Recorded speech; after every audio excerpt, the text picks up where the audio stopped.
Welcome to part 3. This is the final part of our deep dive into every core Node-RED node. In parts 1 and 2, we covered the common function and network nodes.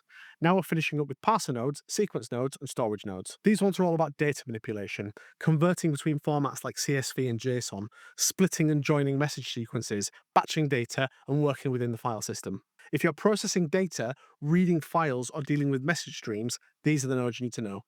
So, coffee? Check. Let's finish this thing. First up is the parser nodes.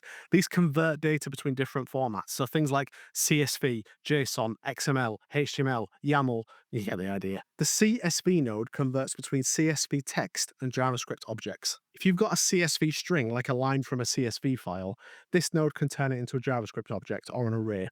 Or it can do the reverse. It can take an array of objects and format it as CSV text. You configure the delimiter, so like comma or semicolon, and then you can set the column names or use the first row as headers. This is really useful for reading CSV files. You can pass each line into an object or generate CSV output from the data. For example, if you're logging sensor data to a CSV file, or if you're reading a CSV and you need to process each row as an object. The HTML node extracts parts of HTML using CSS selectors. It's basically web scraping in a node. You give it a HTML string, like a web page that you fetched with a HTTP request node, and a CSS selector, and it pulls out all of the matching elements.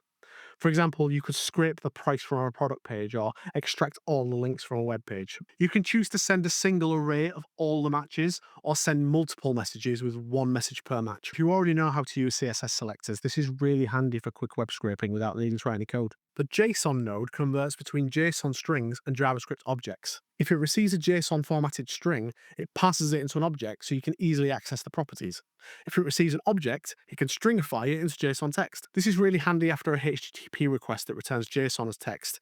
Just pass it through a JSON node and it becomes a usable object. Or if we need to output JSON text for something that expects a string, this node handles that conversion. Basically, it's a safe parser and formatter, so you don't have to manually convert JSON in functions. The XML node converts between XML strings and JavaScript objects. I think you've probably seen a pattern here. XML is a tree structure, and this node represents it as nested objects and arrays. So a schema like this becomes an object like this. It uses the XML2JS library under the hood, and you can configure options like preserving attributes. This can be really useful when working with APIs or files that use XML. For example, SOAP APIs or RSS feeds. You can pass the XML to JSON and then work with the data normally in Node-RED. It also works in reverse, so you can feed it an object and it'll generate XML text. The YAML node is basically the same as the JSON node, but for YAML format. YAML is a text format often used in config files. So it's basically key and value, but with indentation instead of brackets. This node passes YAML strings into JavaScript objects or stringifies objects into YAML files. This can be handy if you're reading YAML configuration files or if you need to output YAML for some reason. Okay, so sequence nodes deal with splitting, grouping, and recombining sequences of messages. The split node takes one message and breaks it into many messages. If the payload is a string, you can split it by a character, like for example splitting by new line to get each line as a separate message. If it's an array, split emits each element as a separate message. If it's an object, it can split it into key value pair messages. You can also create batch arrays by splitting them into fixed size chunks. The node adds a message.parts property to track how the messages relate. So a downstream join node can recombine them if needed. You would use split whenever you need to fan out one compound message into many smaller messages for item by item processing. The join node is basically the opposite of split. It recombines multiple messages into one. Here's a few ways to use it. First, if messages have a message.parts, like from a split node, join can automatically reassemble them. It waits until all parts arrive and then outputs one message. You can also configure join to collect a fixed number of messages, then output an array of their payloads, or collect messages for X seconds and then output whatever came in. There's also a mode where it combines messages with different topics into one object. For instance, separate messages with topics temp and humidity can be joined into a single object with both properties in them. So basically, join gathers messages into one. Use it when you need to aggregate data, reassembling a split dataset, merging parallel branches, or buffering multiple inputs to send together. Let me give you a quick example of how join and split can work together. Okay, the split node actually varies depending on what you feed it. At its core, it's a really simple node, but it actually has quite a lot of complexity. I'm not going to get into every single bit of it. Same with the join node. Some of the bits are just a bit too in the weeds for a basics course, but I'll point those out when we get to them. So split can split objects, it can split arrays, and it can also split strings. It can also split buffers. Now, buffers I'm not going to really explain because that's quite an advanced topic for this one, but essentially a buffer is kind of like binary data, that sort of thing. At least I think it is. This isn't really my area. If you're splitting on a string, there's 3 ways to split a string. You can either split on a literal character. The default is you just use the \n, which is a new line. You can split on a buffer, which again, I'm not really going to get into here. Or you can split on a fixed length, so like every 3 characters, something like that. If you're going to split an array, this is how you choose what number you're going to split on. We're going to split every single item in the array, so we're just going to do a fixed length of 1. If you're going to split an object, that basically splits it on like key value pairs, that sort of thing. So for this demo, we're going to take a JSON array, then we're going to split it into individual ones, and then we're going to double each value, and then we're going to put them back together using a join node. So as our original array is 1, 2, 3, 4, 5, our output should be 2, 4, 6, 8, 10, which it is. And we can actually see what's happening here. So because we're doing an array, it's basically ignoring these 2. It detects what type you're giving it. So we're giving it an array, so we're just doing a fixed length of 1, so split on every single value. Then we're running it through a JavaScript function node, and we're just saying basically take the payload that you get, times it by 2. So that's taking each message from split and then looping through them effectively. So it's saying, right, do the first one, now do the next one, now do the next one. And then this is our join node. So the reason why I've lumped these 2 into one demo is because split and join go hand in hand with each other a lot of the time. If you've got a split node upstream of a join node, then I would just use an automatic node 9 times out of 10 really, if not more. Basically all the time. Because basically what you're doing is you're taking a message.parts value and then you're recombining them into one thing. I'll show you that now, look. So if we look at this one, this is just basically a debug node. It's looking at the complete debug object. But if we break this down, we're going to get a message.parts, and that's going to take our payload, which is the actual value from the array that we were giving it, and it's giving it a parts. Each one has a parts. And if you look at the parts, you'll see an ID. And each one of these IDs is identical. So basically that tells the join node, anything with this ID, combine it back together. Simple as, no problem. If you're not using a join node, there are other things you can do. Before I show you that, I want to show you can also split a string. So here we've got, oh look at that. That's a handy string. You should bear that string in mind. So here we've got a simple string, and all we're going to do is we're going to split on a space. This looks empty, but there is a space in it. So we're going to say, because it's a string, it's automatically detecting that it's a string, and it's going to split on the space. So, and then we're just going to join it back together. This is utterly pointless flow, but this is just for demo purposes. And again, it's just going to take the message.parts that we give it, split it into each word, and then take the message.parts and join them back together. So we should see, when we do this, we should see subscribe to Foxy's lab, and then we should see subscribe to Foxy's lab. Indeed we do. Now, you actually don't need to use a split node and a join node together. You can just use a join node without a split node. But if you're going to do that, you either need to create your own message.parts object, or you need to do a manual merge. So let me show you this one. This is in manual mode, and this is saying take each payload and then output a key value object using the value of message.topic as the key. And then it's actually going to wait for 3 message parts. So there's ways you can do. So basically it won't pass through the entire node and send the message until one of these requirements is met. So either a number of message parts, we're going to do 3, I'll show you that in a second, after a set time, or if you send a message.complete property is true, which I'll show you in a minute. Let's start with the message object. So we are sending message.payload22 and then message.topic.temp.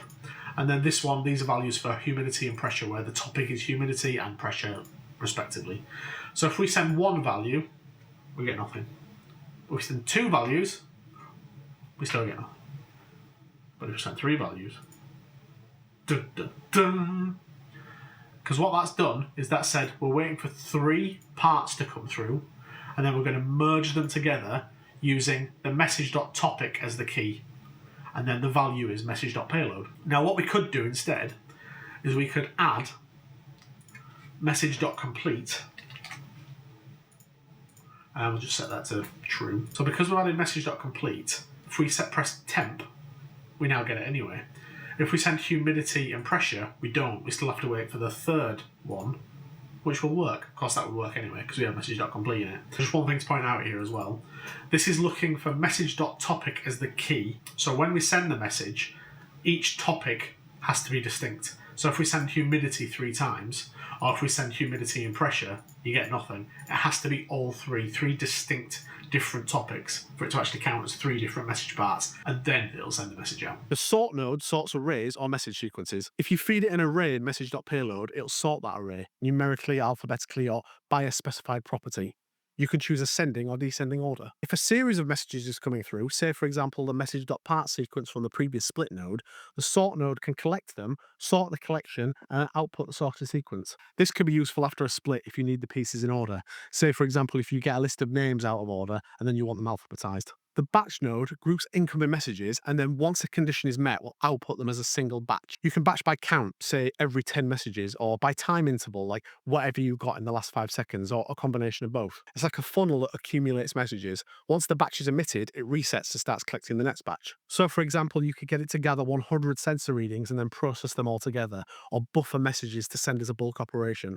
It's really useful when you need to work with messages as a group rather than individually. Finally, let's talk about storage nodes. These interact with the file system. They read, write, and monitor files. The write file node, sometimes just called file node in write mode, saves data to a file.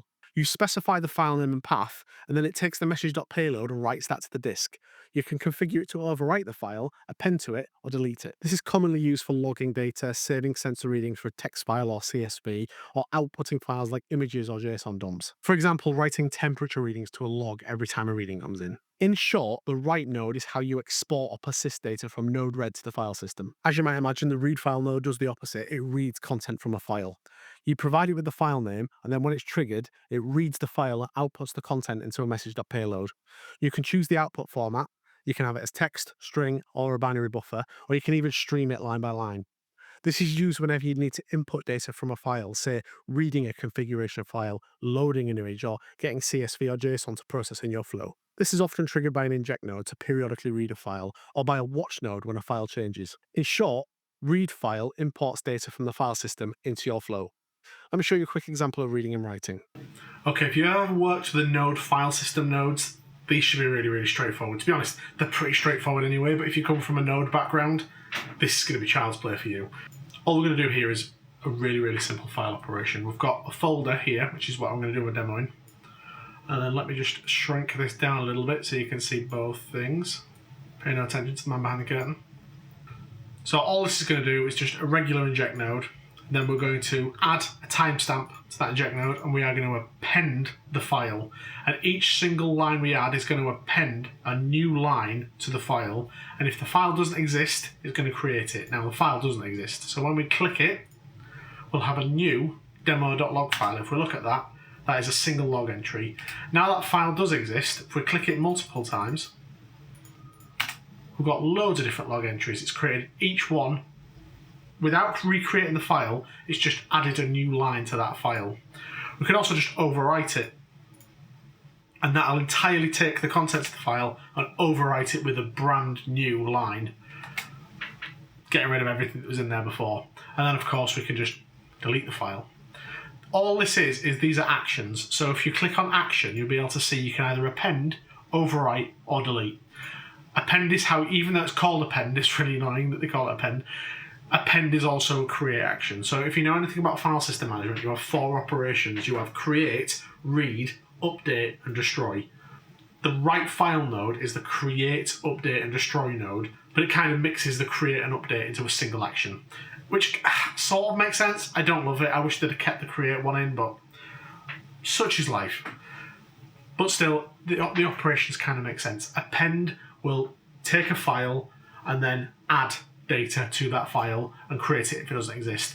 Overwrite will completely destroy whatever's in that file and overwrite it with that data. And delete, you can guess what delete does. By the way, the overwrite file will also create a file. So if we no file in here, if we click overwrite, that will create the file with that data in. And then we come to the read file node, which is the R in our CRUD operation, create, read, update, destroy, remember. So this can actually read a file either as a single string or just one big dump, or it can do a message per line, which I'll demo to you in a minute, or a buffer or a stream of buffers. Again, I'm not going to get into buffers. That's a little bit complex for this topic. So let me quickly show you what the output looks like from a string. So this is just going to read the whole of our logs. So let's recreate our logs. and add a bunch of entries to it. So now our log file has all of those entries. And if we click read the whole file, it's literally just a dump of absolutely everything that's in there. The other alternative is to do one message per line, which looks like this.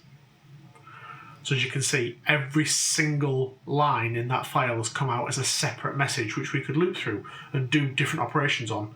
One thing I will point out is you might notice the last one is just a blank, just an empty line. That's because even though we don't add a new line in our actual timestamp, the append node does. Now, you can turn that off if you want, but if you do that, you're going to have a bad time, because then your output's going to look unreadable, like an absolute mess. So I would recommend you keep that on, and if this becomes a problem, you can just filter it out using one of the other nodes that we showed you earlier. That's your best bet. I would leave the new line on. But that's your read and write file nodes. And now you know how to read and write. Really useful at your age. Finally, the watch node. This monitors a file or an entire directory for changes. You point it at a path, be that a single file or a folder, and then when something changes, it emits a message. The message payload is typically the file name that changed, and the message topic indicates the event type, which could be add, change, or delete. This is amazing for triggering flows based on external file changes. For example, watch a folder for newer CSV files and automatically process them when they appear, or watch a log file for new entries. Essentially, the watch node turns file system events into node-read messages, which is really handy for reactive file-based automations. Okay, that's all the core node-read nodes covered. Over these 3 videos, we've gone through every single built-in node: common, function, network, parser, sequence, and storage. You now have a complete atlas of what each node does and when you'd use it.